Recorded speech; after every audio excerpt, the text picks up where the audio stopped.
नमस्कार, I am doctor Chandra Kumar Deshmukh from Pune. हमने 4 फरवरी को विद्ध कर्म और अग्निकर्म एज इट इज़ सीरीज शुरू की थी।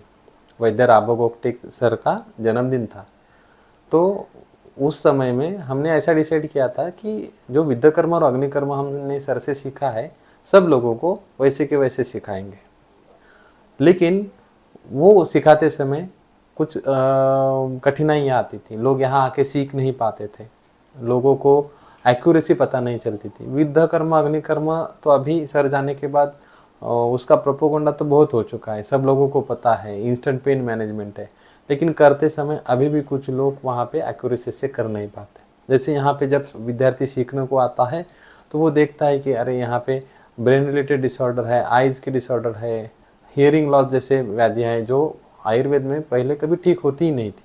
उसको बहुत वक्त लगता था, बहुत समय जाता था उसमें, और उसमें भी रिजल्ट की लिमिटेशन बहुत ज़्यादा थे।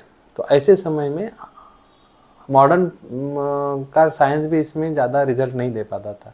जैसे पैरालिसिस के केसेस है, ऑटिज़म है, सेरेब्रल पाल्सी है, या रेटिना के डिसऑर्डर्स है, हियरिंग लॉस की जैसी व्याधियाँ हैं, जहाँ पे कहा गया है नर्वस डिसऑर्डर में रिजल्ट है ही नहीं। लेकिन आयुर्वेद में कई सालों से आयुर्वेदिक वैद्य इसमें रिजल्ट दे रहे हैं, लेकिन उसके भी कुछ लिमिटेशन थे। तो यहाँ पे जब विद्यार्थी आते हैं, सीखते हैं, तो उनको रिजल्ट फटाक से दिख जाता है, खुश भी होते हैं। लेकिन वही जब हमारा व्याख्यान देखते हैं, यूट्यूब पे देखते हैं और जो खुद करने जाते हैं, तो उनको रिजल्ट नहीं आते। तो ये जो बीच में की जो गैप आ रहा है कि हमें रिजल्ट आ रहे हैं और विद्यार्थियों को जो कर रहे हैं उनको रिजल्ट नहीं आ रहे, इसमें सिर्फ एक ही वाक्य का डिफरेंस है। मैं हमेशा बोलता हूँ, वो है एक्यूरेसी। तो वही एक्यूरेसी बढ़ाने के लिए हमने अभी तक 6 एपिसोड लिए थे। पहले एपिसोड में विद्ध कर्म की डिस्कवरी बताई थी, आयुर्वेद में कहाँ कहाँ पे विद्ध कर्म है, गोगटे सर ने विद्ध कर्म कैसे कैसे बढ़ाया है, वो करते समय सर ने कितनी मेहनत ली है। उसके बाद में एक्यूरेसी ऑफ विद्ध कर्म बताते समय, विद्ध कर्म अग्निकर्म बताते समय हमने योगाभ्यास का महत्व दिया था। हमने दिया है योगाभ्यास का महत्व। मैं फिर से कह रहा हूँ कि हर एक ने एक बार हाथ में नींबू लेके या हाथ में एप्पल लेके, हाथ में अलग अलग प्रकार के ऑब्जेक्ट लेके वहाँ पे विद्ध कर्म की हाथ में कोशिश करनी चाहिए। जब तक आप हाथ में अग्निकर्म विद्ध कर्म के शस्त्र नहीं लोगे, तब तक आपको उसका महत्व ही नहीं समझेगा। उसके बाद में हमने लिया था कि लीगेसी ऑफ मर्म, हमने मर्म विज्ञान शुरू किया था। देखो, मर्म आप यूट्यूब पे डालोगे तो काफ़ी लोगों ने बताए हुए अलग अलग मिलेंगे, आपको अलग अलग प्रकार के बुक्स भी मिल जाएंगे मर्म के लिए। तो मर्म का विस्तृत मिल जाएगा, सुश्रुत संहिता में भी है, शारिस्तान में मर्म का ज्ञान, वाग्भट में भी है, चरक में भी है, तो कई जगह पे मर्म का उल्लेख। तो ये करते समय विद्ध कर्म के लिए मर्म का महत्व और हम जो सोचते हैं, ये सोच आप तक पहुंचाना जरूरी था। इसीलिए हमने मर्म का ज्ञान देना शुरू किया था। वो देते समय हमने क्षिप्र मर्म से बताया था वहाँ पे क्या क्या है। उसके बाद में हृदय मर्म का भी उल्लेख किया था, हृदय मर्म और क्षिप्र मर्म का संबंध। उसके बाद में इंद्रवत भी बताया था, और लास्ट में आखिरी जो 6वां एपिसोड था उसमें हमने शंख, लेजेंडरी शंख मर्म का उल्लेख किया था। अब ऐसे बताते समय ये इतना डिफ़िकल्ट टॉपिक्स है। जैसे आपने लास्ट एपिसोड देखा होगा शंख का, तो समझने के लिए 5-6 बार देखना पड़ेगा। जो मुझे कहना है, आपको समझने के लिए 5-6 बार आपको सुनना पड़ेगा, क्योंकि ये बताते समय हम बहुत सोच समझ के पढ़ाई करके बताते, एक्सपीरियंस डाल के बताते उसमें। एक बार क्या हुआ, मैं हमेशा एक स्टोरी बताता हूँ। मेरे पेशेंट का फ़ोन आ गया। पेशेंट ने कहा कि सर मैं तो पुनेरी ब्राह्मण हूँ, आपने मुझे नॉनवेज की दवाई दी, मैं कैसे खाऊँ? आपको कैसे पता नहीं चलता ब्राह्मण को नॉनवेज नहीं देना चाहिए? मैंने कहा मुझे पता है और मैंने आपको नॉनवेज नहीं दिया है, नॉनवेज की दवाई नहीं दी है। तो उसने कहा आपने तो दिया है। मैंने क्या कहा? उसने कहा कन कासव दिया है, जिसमें आपके कासव के कन कन है, टॉर्टोइज के कन है। तो वो कनक आसव है, कनक आसव नहीं। कनक मीन्स सुवर्ण, सोना, आसव मीन्स शरीर की कांति सुवर्ण जैसी करता है। ऐसा जो आयुर्वेदिक द्रव्य है, औषधि है, उसको कनक आसव कहते हैं। लेकिन उसने कन कासव ऐसा समझ लिया। ऐसा हमेशा होता है। मुझे जो कहना है वो समझ जाए बगैर विद्यार्थी तुरंत वो पॉइंट सिस्टम के पीछे जाते हैं। विद्ध कर्म और अग्निकर्म करते समय कभी भी आगे की सोचो, बियॉन्ड द एक्सपेक्टेशन सोचो, बियॉन्ड द लिमिट सोचनी चाहिए। क्योंकि विद्या कर्म अग्नि कर्म ये हम जो प्रैक्टिस करते हैं ये काफ़ी अलग तरीके से करते हैं। कहीं पे भी सुई चुबाना ये विद्या कर्म नहीं है। बोल सकते हो विद्या कर्म, कोई आपको कहेगा नहीं कि ये विद्या कर्म नहीं है। किधर भी सुई लगा सकते हो, ड्राई नीडलिंग भी किया जाता है, एक्यूपंक्चर भी किया जाता है, वो शास्त्र अलग है। लेकिन विद्या कर्म की जब बात आती है तब वहाँ पे डिटेल में आपको पूरी तरह से ज्ञान होना बहुत ज़रूरी है। इसीलिए वो मर्म की हमने शुरुआत की थी।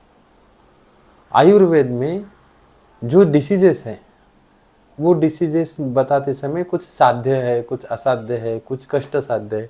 जैसे मर्मगत व्याधि है, संधि अस्थि और मर्मगत जो व्याधि है वो कष्ट साध्य बताए गए। वो साध्य करने के लिए बहुत तकलीफ रहती है या बहुत कष्ट लेते हैं या बहुत विचार करना पड़ता है, फिर भी समय लगता है। जैसे पैरालिसिस है, ऑटिज्म है या शिरोअभिघात है, हृदय के विकार है, नेत्र के विकार है। तो ऐसे जो विकार है वो अचीव करने के लिए हमें समय लगता है। लेकिन विद्या कर्म जब प्रैक्टिस में ऐड हो जाएगा वो स्पीड आपको मिल जाएगी। तो ये सब करते समय हमें चैलेंजेस बहुत आते हैं प्रैक्टिस में। चैलेंजेस आते हैं जैसे कि अभी हम सब फेस कर रहे हैं चैलेंजेस किसी को पता नहीं, सब चुप बैठे हैं। लेकिन सबसे बड़ा चैलेंज है कि सिलेक्शन ऑफ ड्रग्स। आयुर्वेद में जो औषधियाँ यूज़ की जाती है उसका सिलेक्शन, स्टैंडर्डाइजेशन, ये बहुत प्रॉब्लमेटिक अभी हो चुका है। जैसे मैं बताता हूँ, हमेशा स्टूडेंट को बताऊँ, जैसे आरोग्यवर्धिनी नाम की दवाई है जो पूरी इंडिया में यूज़ की जाती है। सब जगह पे आरोग्यवर्धिनी का इस्तेमाल होता है। लेकिन आरोग्यवर्धिनी के जो कंटेंट है अगर वो हम देखेंगे, जैसे रसगंध लोह अभ्र शुल्भ भस्म समाशकम त्रिफुला द्विगुणा प्रोक्ता त्रिगुणम च शिलाजतु चतुर्गुणम पुरम शुद्धम तिक्ता सर्व समाज्ञया, ऐसे यहाँ पे बताया गया है कंटेंट है। तो इसमें जो कंटेंट है अभ्रक भस्म है वो सहस्त्र फुटी चाहिए, वो बनाने के लिए 1000 फुट देने पड़ेंगे, 3 साल जाएंगे। उसके साथ ताम्र भस्म है, ताम्र भस्म निरुक्त चाहिए जो बनाने के बाद सब उसकी परीक्षा में पास होना चाहिए। उसके बाद में दूसरा भस्म आ जाएगा, वहाँ पे शिलाजतु आ जाएगा। किसी को शिलाजतु मिलता ही नहीं आजकल, ओरिजिनल है ही नहीं। गुग्गुल है, कहाँ मिलता है? कुटकी है। अब इतना सब संदिग्ध द्रव्य रहने वाला आयुर्वेदिक आरोग्यवर्धिनी ड्रग है जो पूर्व से लेकर पश्चिम तक सब लोग यूज़ करते हैं, सब कंपनियां बनाती है। बनाते समय 10-10 किलो नहीं, 100-150 किलो 200 किलो में बनाती है। तो अब ये बनाते समय ये पृथ्वी पे मिल ही नहीं रहा है इंडिया में, तो आप ला कहाँ से रहे हो? तो इतना स्टैंडर्डाइजेशन का इशू होता है। जो स्वर्ण भस्म मिलते हैं, रौप्य भस्म मिलते हैं, वो भस्म में उसकी परीक्षा में पास नहीं होता। बहुत अच्छे अच्छे लोग जो कंपनियों को सप्लाई करते हैं वो कहते हैं हमें कि है ही नहीं सर, तो हम क्या देंगे, बिजनेस तो बंद नहीं कर सकते, तो बिजनेस चलता है। तो ऐसे समय में आयुर्वेद का जो पुराने ज़माने में रिजल्ट था, जैसे कि बुखार का पेशेंट आ गया, सुवर्ण सूतशेखर की मात्रा मुझे पता है, चिंतफील्ड में एक गृहस्थ रहते थे, वो काफ़ी अच्छी तरह से आयुर्वेद वैद्य थे और प्रैक्टिस करते थे। उन्होंने सुवर्ण सूतशेखर 2 बार ऐसा घुमा के पेशेंट को दे दिया तो कितना भी 104 का भी फीवर कम होता था। लेकिन अभी 10 टैबलेट भी सुवर्ण सूतशेखर की खाएगा पेशेंट तो कम नहीं होता है, तो उसकी गुणवत्ता भी कम हो गई है। जैसे कि पहले पुणे में आते थे लोग, तो पुणे एक हिल स्टेशन जैसा था, बहुत ठंडी थी यहाँ पे। अभी यहाँ पे नहीं, यहाँ से लोग बाहर जाते हैं। तो ये ग्लोबल वार्मिंग हो रही है, तो ये उष्णता बढ़ने के कारण वीर्य कम हो रहा है आयुर्वेदिक वनस्पतियों का, उसकी पोटेंसी कम हो रही है आयुर्वेद वनस्पतियों की, औषधियों की। तो ऐसे समय में पेशेंट बढ़ रहे हैं, वो भी उष्ण गुण के, रुक्ष गुण के, क्षय के पेशेंट हमें ज़्यादा से ज़्यादा मिलते हैं। तो ऐसे समय में हमें रिजल्ट देने वाला विद्या कर्म ये सबसे काम में आता है। कितने भी दिन हो जाए, कितने भी साल जाए, सब औषधियाँ खत्म हो जाएंगी, लेकिन नीडल और विद्या कर्म की टेक्निक कभी ख़त्म नहीं होगी। इसीलिए विद्या कर्म और अग्नि कर्म हमें देखना चाहिए। दूसरी बात है, ब्रेन रिलेटेड जो डिसऑर्डर थे, जो ब्रेन रिलेटेड डिसऑर्डर है उन्होंने लिमिटेशंस रिजल्ट के बहुत सारे हैं। जैसे आंखों के रेटिना के हैं, रेटिना डिटेच हो गया तो ऑपरेशन करेंगे, लेकिन रेटिना का थिकनेस चले गया, उसमें बदलाव आया तो कोई औषधि नहीं है। एलोपैथी में, आयुर्वेद में है, आयुर्वेद में टेक्निक है। हियरिंग लॉस है, कॉक्लियर इम्प्लांट बताया गया है, कर नहीं सकता है पेशेंट, उसको पास पैसे नहीं है 15-20 लाख रुपए, तो क्या करेगा? आयुर्वेद में विद्याकर्म में टेक्निक है। पेशेंट है, सेरेब्रल पाल्सी जैसे बच्चा पैदा होते समय ऑक्सीजन नहीं मिला है उसका, या उसकी शुगर कम हो गई है, या उसको जॉन्डिस हो गया है, कोई भी कारण की वजह से उसके माइलस्टोन डिले हो रहे हैं, तो उसको सीबीटी है, ओटी है, बहुत सारे थेरेपी है, लेकिन वो ब्रेन को सुधारने के लिए ड्रग नहीं है। ऐसी मार्केट में कोई भी पिल नहीं है जो खाएंगे तो एग्ज़ाम में फर्स्ट आ जाएंगे एक ही दिन में पढ़ाई कर, नहीं है, मेहनत करनी पड़ेगी। वैसे ही आयुर्वेद में भी काफ़ी सारे ब्रेन रिलेटेड डिसऑर्डर वर्णित है, जैसे सेरेब्रल पाल्सी है या अपस्मार है, उनका वर्णन काफ़ी अलग अलग विकार में आता है। जैसे मैं सीधा सिंपल बताता हूँ, सीधा बुखार है, बुखार की दवाई लेके बुखार को दबा दिया है, इम्यूनिटी ने डिफेंस मैकेनिज्म का स्वरूप बुखार बनाया है, और उसको दबाने के लिए कोई दवाई दी जाए तो आगे जाके वो मानस विकार उत्पन्न करती है। छोटे बच्चों में भी वैक्सीन की वजह से ऑटिज्म, सेरेब्रल पाल्सी जैसे विकार हमें दिखाई देते हैं। डिलीवरी के समय कुछ कॉम्प्लिकेशन हो गए तो विकार मिलते हैं। डायबिटीज की वजह से, कॉम्प्लिकेशन की वजह से आँखों के विकार, किडनी के विकार मिलते हैं। तो ऐसे विकार में चिकित्सा हमें जैसी चाहिए, रिजल्ट चाहिए वैसा नहीं मिल रहे थे, और अभी मिल रहे हैं। विद्याकर्म जब से शुरू किया है तो ये सारे विकारों में हमें फास्ट रिजल्ट मिल रहे हैं, पेशेंट ठीक हो रहे हैं। मैं बता रहा हूँ ठीक हो रहे हैं। मैं बताना चाहूँगा कि ऑटिज्म जैसे पेशेंट अभी तक हमने एक 50 के ऊपर पेशेंट नॉर्मल स्कूल तक जाए इतना काम किया। अभी 1200 से ऊपर हमारे पास सेरेब्रल पाल्सी, ऑटिज्म जैसे व्याधियों के रुग्ण चिकित्सा ले रहे हैं और सब सेटिस्फाइड। अब आयुर्वेद चिकित्सा लेते समय ये को बहुत डेप्थ में हमें सोचना पड़ता है। हमें चक्रों का अभ्यास होना चाहिए, हमें मर्म का अभ्यास होना चाहिए, इसीलिए हमने ये शुरुआत की थी और अभी तक इतने मर्म के बारे में बताया था। अब बताते समय जब कठिनतम विकारों का प्रश्न आता है, जैसे आई के डिसीजेस है, ब्रेन के डिसीजेस है, डेवलपमेंटल डिसीजेस है, कर्ण के विकार है पुराने, नासा के विकार हैं, जिह्वा के विकार हैं, स्पीच डिसऑर्डर है, ऐसे इसमें आयुर्वेद चिकित्सा करते समय सबसे इम्पोर्टेंट महत्व आ जाता है श्रृंगाटक मर्म। सेंस ऑर्गन के आजू बाजू में जो मर्म है उनको महत्व आ जाता है। तो आज के टॉपिक में, आज के एपिसोड में हम ये मर्मों का उल्लेख करेंगे, ऊहापोह करेंगे। श्रृंगाटक, अपांग, विधुर मर्म, फनामर, ये 4 मर्म हमें जो काम में आते ज़्यादा से ज़्यादा, उसका हम यहाँ पे डिटेल में एक्सप्लेनेशन देंगे। श्रृंगाटक मर्म, श्रृंगाटक शब्द का अर्थ देखेंगे तो ऐसा बताया गया है कि 3 कोण वाला पर्वत, ऐसा एक अर्थ आता है। दूसरा एक अर्थ आता है कि श्रृंग जैसा है और टोकदार है, ऐसा अर्थ आता है। सबसे इम्पोर्टेंट एक अर्थ आता है श्रृंगाटक का द्वार, द्वार कहा गया है श्रृंगाटक मर्म को। शंख मर्म बताते समय मैंने बताया था, श्रृंगाटक मर्म का वहाँ पे थोड़ा सा उल्लेख किया था मैंने। शंख मर्म बताते समय मैंने बताया था कि क्रैनियल नर्व्स भी हमें पता होने चाहिए, उसके कैसे कैसे पार्ट है, कैसे ध्यान में रखना है, ये बताया था। श्रृंगाटक मर्म, ये शंख मर्म और सेंस ऑर्गन के जो मर्म है वो बहुत कनेक्टेड है, उसका विचार किए बगैर हम आगे जा ही नहीं सकते।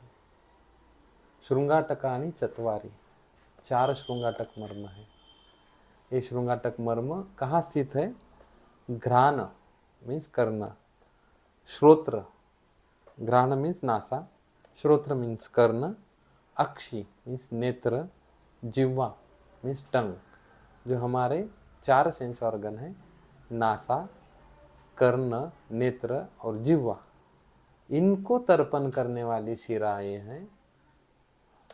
संतर्पणी नाम शिरा नाम मध्य शिरा सन्निपात। एक ख चतुष्टय जो स्रोतस है 4, सुश्रुत में बताया गया है ख चतुष्टय संगम है। ये जो चारों शिरा है या स्रोतस है उनका संगम जहाँ पे होता है, या ये जो शिरा यहाँ पे संतर्पण करती है, उनका जो सन्निपात है वहाँ पे श्रृंगाटकानि मर्मानि है, श्रृंगाटक मर्म है वहाँ पे। वहाँ पे आघात हो गया तो सद्यो मरणम है, वहाँ पे आघात होने के बाद। ये सब सिरा मर्म है, चतुरंगुली प्रमाण से है। अब श्रृंगाटक मर्म सिरा मर्म है, यहाँ पे चारों सिराए आते हैं और यहाँ पे ये चतुरंगुली मर्म है। अब ऊपर से तो मैं नहीं दिखा सकता हूँ क्योंकि नासा, नेत्र, कर्ण और जिह्वा, इनका संगम जहाँ पे है सिराओं का, वहाँ पे श्रृंगाटक मर्म है। अब जब हम बात करते हैं, कोई सुनता है या कोई टेस्ट करता है, कोई स्मेल करता है, स्मेल लेता है, कोई आंखों से देखता है, तो ये होता कैसे है? तो ये बताया गया है, ये इंद्रिय बताए गए हैं, पंचेंद्रिय कहा गया है ना शरीर को। शरीर में जो है ज्ञानेंद्रिय और कर्मेंद्रिय है, तो ज्ञानेंद्रिय जो ज्ञान है ग्रहण करते हैं, तो जो ग्रहण किया जाता है तो इंद्रियों के माध्यम से ग्रहण किया जाता है। तो ग्रहण करने के लिए जो ज्ञान अर्जित किया जाता है वो बहुत सूक्ष्म माध्यम में रहता है, उसको आयुर्वेद में तन्मात्रा कही गई है। जैसे सर्व जगत जो है पांचभौतिक है, पृथ्वी, आप, तेज, वायु, जल, आकाश, ऐसे पांचभौतिक है। तो ये पांचभौतिक है, जैसे ये चाबी है, कठिन है, यहाँ पे लिक्विड है, ये जल है, यहाँ पे दिया है, तो वो वहाँ पे अग्नि है, पचन शक्ति है, वो हमारा अग्नि है, हमारी दृष्टि जो है वो अग्नि है। वो हिसाब से सर्व जगत पांचभौतिक है। लेकिन ये जैसे कोई भी पदार्थ का सूक्ष्मतम पार्ट उसको एटम कहा जाता है, वैसे आयुर्वेद में या हमारे भारतीय शास्त्र में ये पंच महाभूतों के सूक्ष्मतम पार्ट, सबसे छोटे पार्ट को उसका अर्थ कहा गया है। जैसे कि दृष्टि है, दृष्टि ग्रहण करती है रूप को, कर्ण ग्रहण करते हैं शब्द को, त्वचा ग्रहण करती है स्पर्श ज्ञान को, जिह्वा ग्रहण करती है रस ज्ञान को, शब्द, स्पर्श, रूप, रस, गंध, नासा जो ग्रहण करती है वो गंध ज्ञान को ग्रहण करती है। तो ये जो तन्मात्रा कहा गया है ये स्मॉलेस्ट पार्टिकल है, सबसे छोटे हैं। अब ये जो इनका ग्रहण किया जाता है, ग्रहण करने वाले कौन है? इंद्रिय है, नेत्र है, नासा है, कर्ण है, जिह्वा है। जिह्वा ऐसा एकमेव इंद्रिय है जो दो अर्थ ग्रहण करती है, जैसे रस का भी ज्ञान ग्रहण करती है और स्पर्श का भी ज्ञान ग्रहण करती है। जैसे हमारे टंग को ठंडा, गरम, रुक्ष, चिकट ऐसा समझ में आता है पीछे तो वो स्पर्श भी ज्ञान करती है। तो ये चारों इंद्रिय मिला के पंचेंद्रिय, पंचा महाभूत के अर्थों का ज्ञान ग्रहण करती है। अब जब ज्ञान ग्रहण किया जाता है तो ज्ञान ग्रहण कहाँ से होगा? इंद्रियों के माध्यम से, वो सिरा के थ्रू होगा। मैंने कहा था मर्म का ऊहापोह करते समय, वो अध्याय में कहा था कि जो मर्म है वो शरीर के जो सिराएं हैं मर्म का तर्पण करती है। सिराव्याध अध्याय है, सिराव्याध अध्याय में जो सिरा शब्द आया है वो सिरा जो 700 प्रकार की है, वातव सिरा, पित्तव सिरा, कफव सिरा, सर्वव सिरा, ये चारों प्रकार की सिराएं हैं। मर्म के बताते समय सिराओं का महत्व बहुत जाता है। जैसे चतुर्विधा यास्तु शिरा शरीरे प्रायणता मर्मसु सन्निविष्टा, मैंने बताया था जो ये जो चारों सिरा है मर्मसु सन्निविष्टा, मर्म पे है, इसीलिए वातव सिरा, पित्तव सिरा, कफव सिरा, सर्वव सिरा मर्म पे जब है तो सिराव्याध का महत्व विद्ध कर्म करते समय इनका उल्लेख ज्यादा हमें पता होना चाहिए। ये जो सिराएं है स्नायु, अस्थि, मांस तथैव संधि, इन सब का संतर्प, इनको संतर्पण करके देह को प्रतियापयंती, देह का यापन करती ये सिराएं, तथा इसीलिए वो मर्म पे क्षत होने के बाद वहां पे सिराओं का भी क्षत होता है। ऐसा मर्म के इसमें बताते समय में दिया है, कोई भी जाके वो सीरीज सुन सकता है।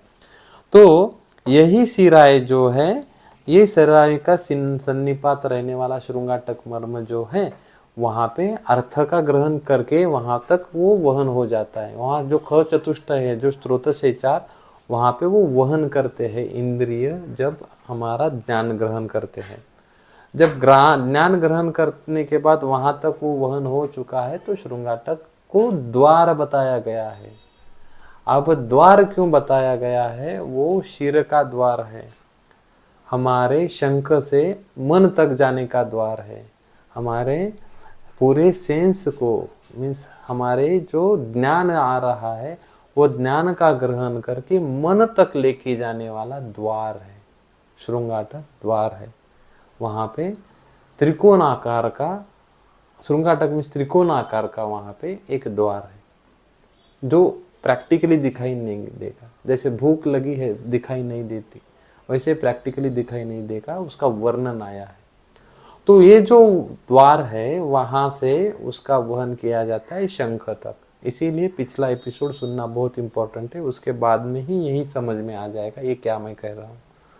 तो शंख तक उसका वहन होगा, उससे मन का जो स्थान है आज्ञा चक्र, शिरस तालु अंतर्गत जो वहाँ बताया गया है या हृदय बताया गया है, वहाँ तक शंख से वहाँ वहन किया जाता है। अब नेत्र से आया है, अब हमें पेशेंट मिलते हैं, मिलते कैसे है, उसको पेशेंट को दिखाई देता है बच्चे को, लेकिन वो समझ नहीं पाता है, आई कांटेक्ट नहीं कर पाता है, या उसको पढ़ना नहीं आता है, उसको सुनाई देता है लेकिन सुनता नहीं, ऐसे हमें पेशेंट मिलते हैं।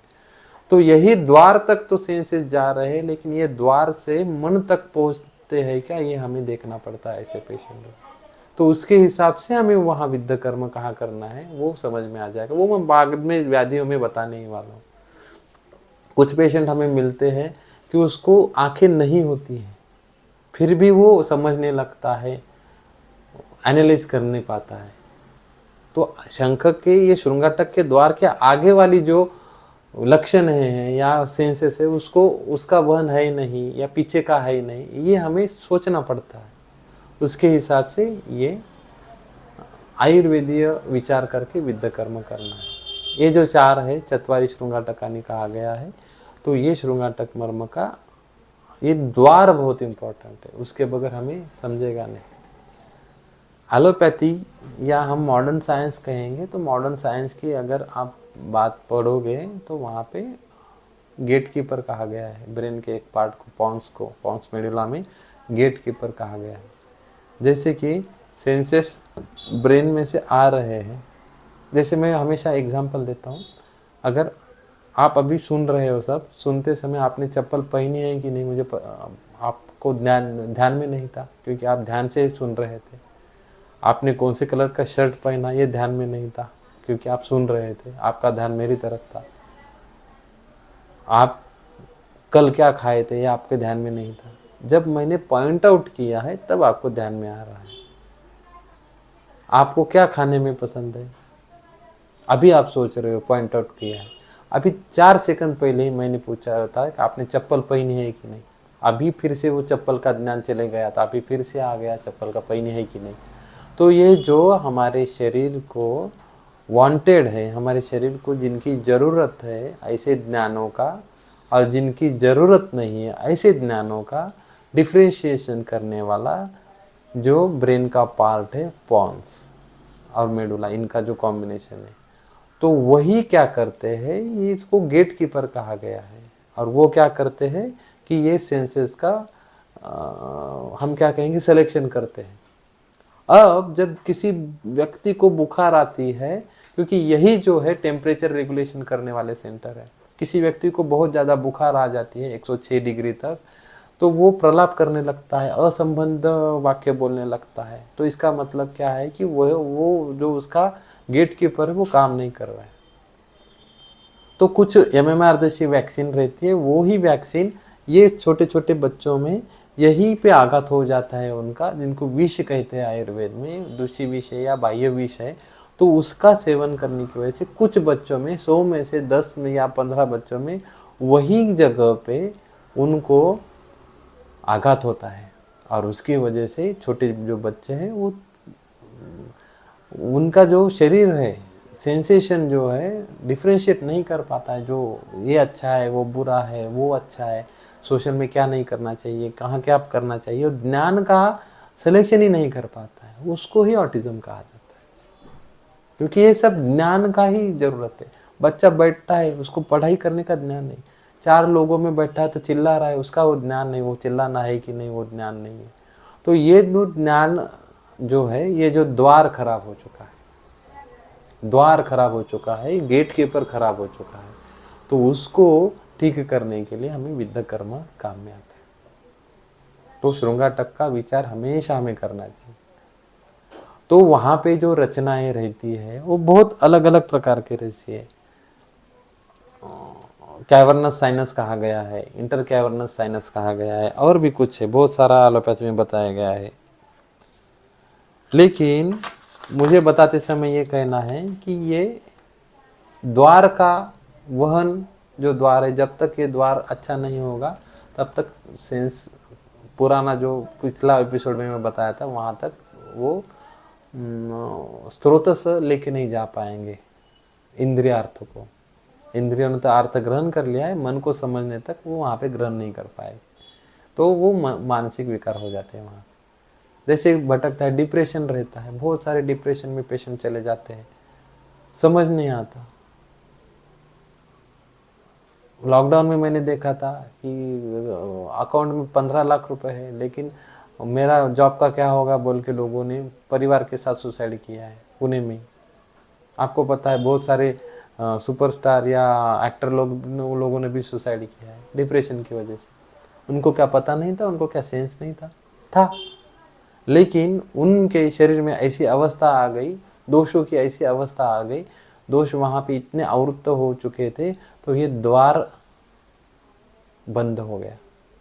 और उसकी वजह से जो सेंस आ रहे हैं, जो समझना चाहिए, वो मन तक जा ही नहीं रहा है। जब तक जाएगा नहीं तो एक्ट नहीं कर पाएंगे। जब एक्ट नहीं कर पाएंगे तो गलत थॉट्स जो है उनको तकलीफ देगा। जैसे कफ बढ़ेगा तो तामसिक थॉट ज़्यादा रहेंगे, पित्त बढ़ेगा तो एग्रेसिव रहेगा पेशेंट, वातज रहेगा तो विभ्रम अवस्था रहेगी, मन शांत नहीं रहेगा, एक जगह पे नहीं रहेगा, स्थिर नहीं रहेगा। तो ऐसी कंडीशन आ जाएंगी, मानस विकार आते हैं। कोई बोलेगा कि डिप्रेशन है, कोई बोलेगा मल्टीपल डिसऑर्डर है, कोई बोलेगा, उसको नाम अलग अलग दिए जाएंगे। नामधेयम किम फलम, नाम में क्या रखा है।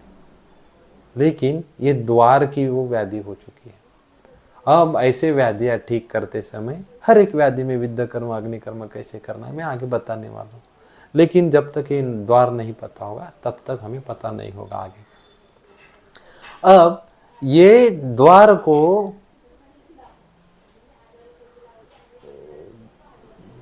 सेंसेस लेके जाने तक छोटे छोटे दूसरे द्वार है। जैसे कर्ण का द्वार है, वहां पे है विदुर मर्म। अब विदुर मर्म अगर हम देखेंगे तो विदुर मर्म जो है ये स्थान बहुत इंपॉर्टेंट है। अगर मैं हाथ से ऐसे दिखाऊंगा विदुर मर्म तो हाथ से दिखाने से फायदा ही नहीं है। मैं हमेशा बच्चों को, विद्यार्थियों को कहता हूं, आप शब्द पे ध्यान दो। ग्रंथ कभी गलत नहीं कहता है, ग्रंथ विस्तार से नहीं करता है, शब्दों पे कहता है। जैसे कर्ण पृष्ठ तो अधः संश्रिते विधुरे, कर्ण पृष्ठ, कर्ण के पीछे और अधः संश्रिते, वहां पे विधुर मर्म है। वहां पे आघात हो गया तो क्या हो जाएगा, बाधिर्य हो जाएगा। कान का जो द्वार है वहां से जाएगी शेष, जो हमारा मुख्य द्वार है वहां तक जाएगा ही नहीं। ये छोटा द्वार अगर आघात हो गया तो वो स्नायु वाला है, वो स्नायु मर्म है और वैकल्यकर है, वैकल्यकर प्राणहर मर्म है। जैसे मैंने पहले बताए थे मर्म के प्रकार।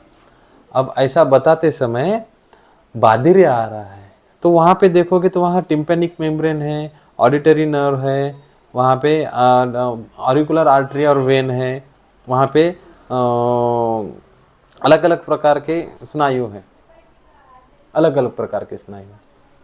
तो जब शब्द हमारे कान पे आते हैं, बंद हुआ है, ठीक है, जब शब्द हमारे कान पे आते हैं, शब्द आने के बाद कहाँ जाते हैं, वो हमारे कर्ण इंद्रिय पे जाते हैं। तो कर्ण इंद्रिय पे जाने के बाद वहाँ पे जैसा पावर हाउस है, शक्ति का स्थान है, वहाँ पे ग्रह है, मर्म बता जैसे मम ग्रह इति मर्म, वो कर्ण का जो घर है, मेन स्थान है, जो इंद्रिय का स्थान है, वो इंद्रिय का स्थान तक वो कर्ण का शब्द लेके जाने के लिए विधुर मर्म वहाँ पे आ गया है। तो विधुर मर्म से वहाँ पे श्रृंगाटक तक लिए जाता है। अगर वहाँ पे आघात हो जाएगा तो सुनाई नहीं देगा। इसीलिए कर्ण विकार में विद्ध कर्म वहाँ पे उसके आजू बाजू में बताया गया है। वो मैं कर्ण का बताते समय कैसे करना है वहाँ प्रैक्टिकली सब दिखाने वाला हूँ। दूसरा मर्म आता है हमारे फना मर्म आता है नाक। घ्राण मार्गम उभयत, नाक मार्ग के दोनों बाजू में स्तोतो मार्ग प्रतिबद्ध अभ्यंतरता, अभ्यंतरता फना, दो फने मर्म है दो, वहां पे आघात हो गया तो गंध ज्ञान ही नष्ट हो जाता। कोविड में वहीं पे जाके वायरस जा रहा था, वहीं पे जाके डैमेज कर रहा था, उसकी वजह से गंध ज्ञान ही नहीं हो रहा था लोग। तो वो हमारा घ्राण मर्म है। घ्राण मार्गस्य द्वयोः पार्श्वयोः अभ्यंतरत विवर संबंधे फने शिरामर्मणि अर्धांगुले वैकल्यकरानि। अर्धांगुल है शिरामर्म है और वैकल्यकर प्राणहर मर्म है। तो ये जो है वहाँ पे अगर देखेंगे तो बहुत अलग अलग एलोपैथी की वजह से रचना है। ऑरिफिस ऑफ द नोज है, वहाँ पे ऑडिटरी ट्यूब है, ऑल्फैक्टरी नर्व है। जैसे मैंने शंख मर्म बताते समय बताया था, तो वहाँ पे अलग अलग सेंट्रल क्रैनियल नर्व्स बताए थे। तो घ्राण का हो गया, कर्ण का हो गया, कर्ण के यहाँ पे विदुर मर्म है, वो मैं कर्ण के विकार की बात बताते समय इसका सब डिटेल में बताने वाला हूँ। अपांग मर्म आता है नेत्र के विकार के संबंध में। जैसे भ्रूपुच्छ अंतरयो अधो, भ्रूपुच्छ अंतरयो अधो अक्ष्णो बाह्यतो अपांगो, नेत्र के बाह्य का अपांग नाम के दो मर्म है। वहां पे आघात होने के बाद अंध, वहां पे आघात होने के बाद अपांग मर्म पे आघात होने के बाद अंधता आती है, तो वहां पे विद्ध भी नहीं करते हम, उसके ऊपर विद्ध कर्म रहता है। तो ये जो है शिरा मर्म है। जैसे मैंने बताया कि कर्ण का जो विदुर मर्म है वो स्नायु मर्म है, नासा का जो फना मर्म है वो शिरा मर्म है, आंखों का जो मर्म है वहां पे अपांग मर्म जो है वो भी शिरा मर्म है, और श्रृंगाटक जो है वो भी शिरा मर्म है। और ये वैकल्यकर है, श्रृंगाटक सद्य प्राणहर मर्म है, और ये बाकी के जो है वैकल्यकर प्राणहर मर्म है। वहाँ पे नेत्र के जो अलग अलग वहाँ पे ऑप्टिक नर्व, सीरियली नर्व्स, अब अलग अलग प्रकार के नासा को सप्लाई करने वाले अलग अलग नर्व्स वहाँ पे होती है।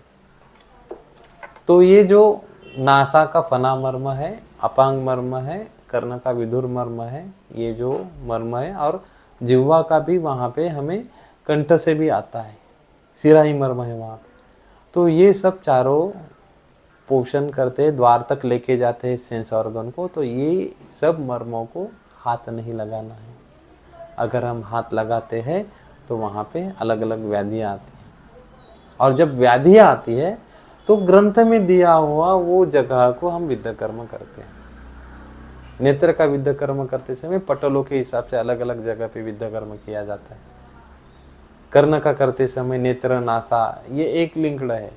जैसे कहा गया है कि सर्व शिरोविकारा अभिषंद निमित्त, नेत्र विकारा अभिषंद निमित्त, सर्व विकारा प्रतिशय निमित्त, प्रतिशयात का सत्क्षय संजायते। ऐसे व्याधि संकर रहते हैं, एक दूसरे के ऊपर अवलंबन रहते हैं।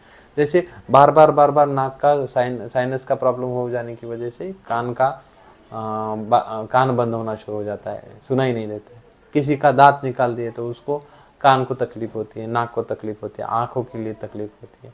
तो ये सब एक दूसरे के ऊपर निर्भर रहते हैं, और ये सब हमें आयुर्वेदीय ज्ञान पता होना चाहिए, क्योंकि हम आयुर्वेदीय चिकित्सा जब करते हैं तो इसके हिसाब से ही ग्रंथ में दी है।